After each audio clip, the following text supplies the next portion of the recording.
Yo, salut les gars, c'est Dada Crypter, j'espère que vous allez bien. Aujourd'hui on se retrouve pour une petite vidéo, on va dire un peu différente de celle de d'habitude.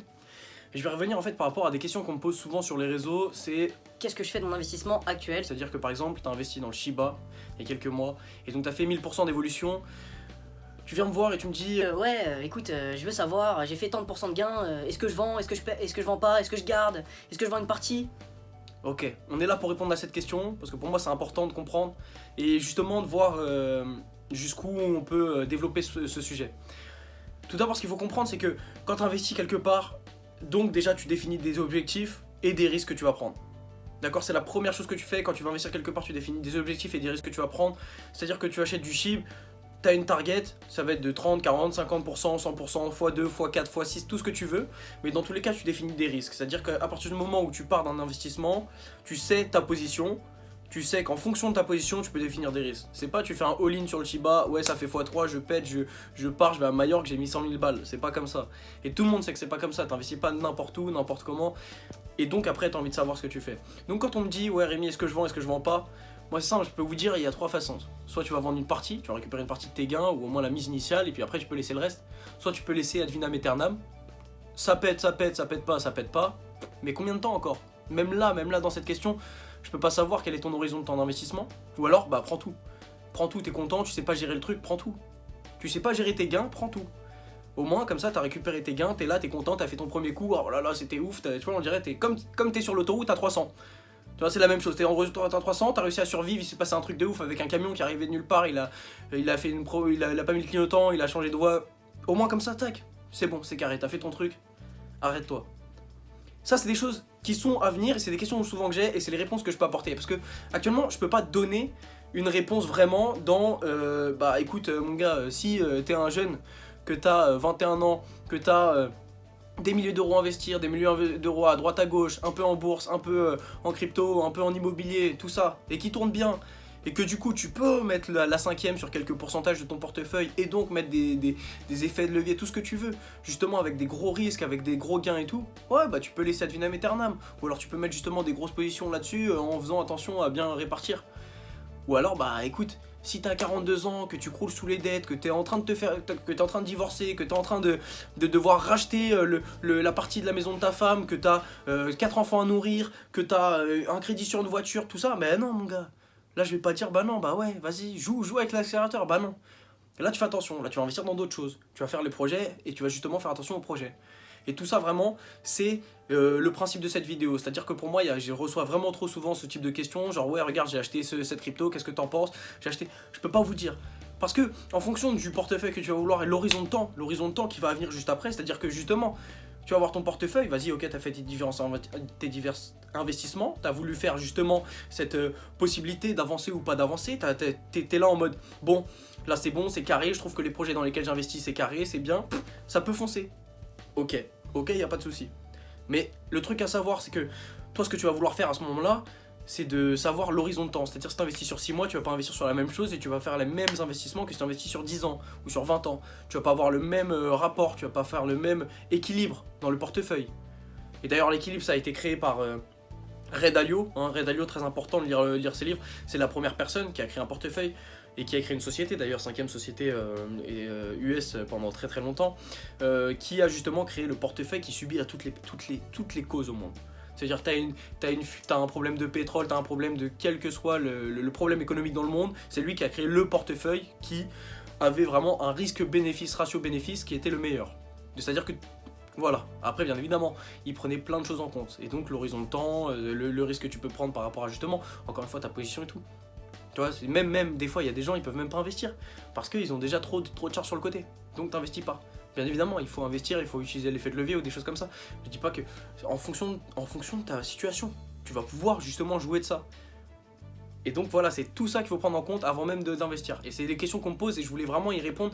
C'est important. Déjà, clarifie ta situation. Une fois que tu as clarifié ta situation et que tu sais quel montant, où et comment, et ton horizon de temps, ce qui te reste, ce que tu vas pouvoir faire. Faut savoir que Tennessee Williams, il a dit, c'est simple, il a dit simplement, tu peux vivre en étant jeune sans argent, mais tu peux pas vivre en étant vieux sans argent. Et ça, c'est quelque chose qui est primordial pour moi, c'est qu'il faut le comprendre. T'es jeune, tu peux risquer, tu peux faire des gros risques, des 80%, non, il n'y a pas de souci. Par contre, plus l'âge avance, plus tu vas avoir des restrictions. Déjà de 20 à 30 ans, tu as déjà une grande différence. 30 à 40, pareil. Et 40-50, là, et plus ça avance, et ça, c'est des courbes qui ont été prouvées sur du long terme et tout, les gens font de plus en plus attention, donc vont sécuriser leurs gains. Et vont sécuriser leur patrimoine pour faire en sorte que ce soit des rendements sûrs, pour être sûr qu'à 70 ans, ils soient en galère. Bah non, ils sont pas en galère. Ils ont fait en sorte pendant 30-40 ans, de faire bien leur vie. Et même si des fois, ils ont fait des petits coups à droite à gauche où ils ont perdu de l'oseille et tout, c'est pas grave. Parce que là, ils ont fait en sorte justement d'avoir cette pensée. Et bien évidemment, quand tu vas faire ton plan, à 20 ans, il va falloir le réviser. C'est pas tu parais ton plan à 20 ans, à 30 ans, t'as toujours le même. Bah non, c'est impossible. Il y a plein de choses qui ont changé, peut-être que tu auras ouvert ta boîte, peut-être que tu auras un salaire beaucoup plus conséquent, peut-être que plein de choses encore à prendre en compte. Tous ces facteurs, c'est impossible. Et c'est pour ça que c'est vraiment une question que j'ai tout le temps sur les réseaux pour me dire ouais, est-ce que tu penses que ça c'est bien? Je peux pas te dire si ça c'est bien pour toi. Est-ce que c'est bien? Est-ce que le projet il est bien? Ou est-ce que c'est bien pour toi? Est-ce que je te conseille? Non. Déjà, je peux pas conseiller parce que déjà, j'ai pas le droit de conseiller. Mais je peux te dire ce que moi je ferais à ta place, c'est tout. C'est tout ce que je peux te dire et du coup, c'est pour ça que je vais être complètement 100% transparent là-dessus. Et donc voilà, pour moi, c'était vraiment important que je fasse que j'explique ce sujet. Et donc, bien évidemment, le but aussi de la deuxième partie de cette vidéo, ça va être justement d'expliquer quelles sont donc les possibilités, justement, de faire attention. C'est-à-dire, quelles sont les possibilités pour vous de justement faire en sorte d'avoir un bon plan et un peu se diversifier et faire les choses bien. Voilà, donc la première personne, c'est je vais parler en fait d'Harry Markowitz. Harry Markowitz, prix Nobel 1962, et lui en fait il a réussi à créer le risque optimal, c'est-à-dire entre le risque que tu veux faire et le bénéfice. Donc là c'est vraiment en fait dans ce type de personnes, déjà en 1962, qui travaillait énormément sur ce type de sujet, où justement tu avais ce risque optimal. Ce qu'il faut comprendre, c'est que quand tu vas commencer à investir, en fait tu as deux façons. Parce que tu vas être en mode, ok je fais un full-in, tu fais pas un full-in. Tu fais pas un full-in dans une valeur. Tu vas dire ok bon, j'ai 100 euros, on va prendre 100 euros, tu vas prendre 100 euros, tu vas faire 80, 20, 30, 30, 20, quelque chose comme ça. Tu vas vouloir mettre tes 20 euros sur, je sais pas, je vais dire des bêtises, mais total, 20 euros sur Nike, 20 euros sur McDo, 20 euros sur, tu vas essayer de diversifier un petit peu, ok, très bien. Non, ce qu'il faut comprendre, c'est que tu vas te dire ouais, mais le problème c'est que si c'est 20 euros, ça va. Par contre, si c'est 5000 euros, là, t'as accumulé un capital, 5000 euros, ça t'a pris un an pour accumuler 5000 euros. Je dis une bêtise, mais le but c'est de comprendre la physiologie. Que ce soit 5000 euros ou 100 000 euros, c'est la même chose. Il n'y a pas de différence. Parce que pour toi, ça va être l'entièreté de ton capital. Donc, ce qui va être l'important, c'est comprendre ce que tu vas vouloir faire. Et ce que tu vas faire, en fait, c'est que avec tes 5000 euros ou tes 100 000 euros, soit tu les investis tout d'un coup. Donc, si le marché prend une claque, tac, tu prends ton 20% dans la gueule. Et là, bam! Et là tu vas te dire ah mince et tout, sauf que sur 100 000 euros ou 100 000 euros, bien évidemment c'est pas la même chose, mais 100 000 euros ça fait mal. Donc ce qu'on peut te proposer c'est faire du DCA. C'est quoi du DCA? En fait c'est simple, c'est pour lisser son prix d'achat. T'inquiète, je vais t'expliquer tout ça, là c'est en version technique, après version simple. T'as ton prix d'achat, t'achètes ton action à 20 euros. T'achètes ton action à 20 euros, le but en fait c'est pas que tu mettes les 100 000 euros, c'est que tu vas faire 10 000 euros par mois. Et en faisant 10 000 euros par mois, pendant un an, tu vas pouvoir avoir la fluctuation de l'action et en profiter également. Tu vas comprendre, je vais t'expliquer. T'achètes ta première action à 20 euros, elle monte, elle est à 23, tu rachètes 10 000 euros de 23. Après, troisième mois, mars, tu mets 10 000 euros, l'action elle est à 20. Ok, très bien. Tu remets 10 000 euros, sauf que lors du quatrième mois, elle est à 17. Tu dis merde, bah ouais, imagine, t'aurais acheté à 20, là elle serait à 17, t'aurais l'équivalent de... A few moments later. Enfin pas 10% mais un peu moins, un peu moins de 10%, un peu plus de 10% de perte. Voilà. Donc ça te permet de lisser ton prix. Par exemple, si l'action est plus volatile, tu vois, elle peut faire 20, 25, 15, 15. Et quand tu es à 15, tu vas acheter plus d'actions parce qu'elle est à 15 euros. Donc tu auras un total de plus d'actions que si tu avais tout acheté à 20. Et donc tout ça, ça va te lisser ton prix sur le long terme. Donc sur un an, si tu achètes, on va dire 10 000, 10 000, 10 000, 10 000, 10 000, tu vas pouvoir avoir justement cette possibilité de lisser ton prix et donc d'avoir une moyenne de prix d'achat à 18,80 par exemple. Je dis une bêtise, mais 18,80 ou alors 22,20.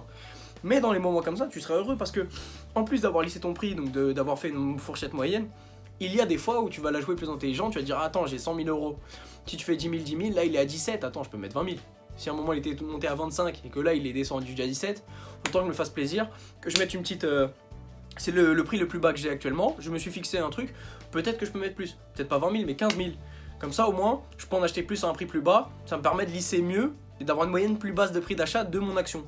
Si bien évidemment c'est sur du long terme. C'est-à-dire que tu comptes garder cette action pendant longtemps, c'est un côté dividende, c'est pas que le côté plus-value. Ça c'est autre chose. Même le côté plus-value tu peux le faire. Mais le côté plus-value, faire attention. Quand tu prends 2 positions sur une même, si la société n'a pas des fondamentaux vraiment solides, ça peut être dangereux. Bref, mais de toute façon je suis pas là pour expliquer ça. Aujourd'hui on est vraiment sur le risque. C'est-à-dire vraiment, tu vas calculer ton risque. Tu vas dire ok, si tu veux gagner 30%, combien t'es prêt à perdre pour les 30%?